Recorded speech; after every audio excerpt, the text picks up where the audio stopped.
वृषभ राशीच्या लोकांनी आत्तापासून काळजी घेतली ना तर तुम्हाला पुढे त्रास होणार नाहीये. वृषभ राशीची 7.5 सुरू होते 2027 साधारण जून महिन्यापासून. आता तुमची समजा चंद्ररास ही वृषभ असेल, मी पुन्हा सांगताय, तुमची चंद्ररास वृषभ असेल तर तुम्हाला 7.5 सुरू होईल, कारण 7.5 ही नेहमी चंद्र राशीला लागत असते. मून साईन जी तुमची वृषभ असेल तर तुम्हाला 7.5 सुरू होईल 2027 जून पासून. तो पुढे 7.5 वर्ष टप्पा असेल.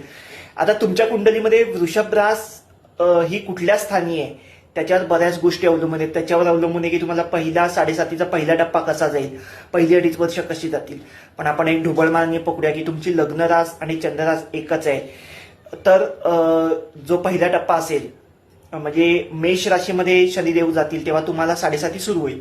आता 12व्या स्थानात शनिदेव जाणार. 12वं स्थान कसलं आहे तर 12वं स्थान हे आहे खर्चाचं स्थान आहे, हे आरोग्याचं स्थान आहे. तुमचे खर्च वाढणार आहेत.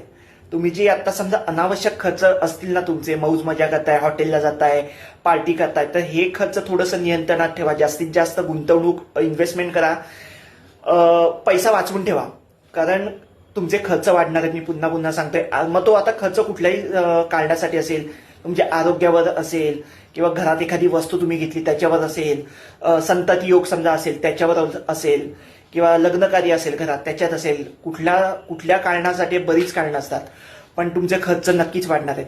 त्याच्यासाठी तुमच्या हातात अजून 1 वर्ष आहे.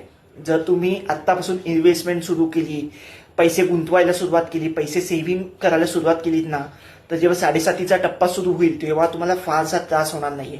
म्हणून मी सांगतो, तुमची वृषभ ही चंद्ररास असेल तर आत्तापासून सेव्हिंग करायला सुरुवात करा, पुढे त्रास होणार नाही म्हणजे तुम्हाला.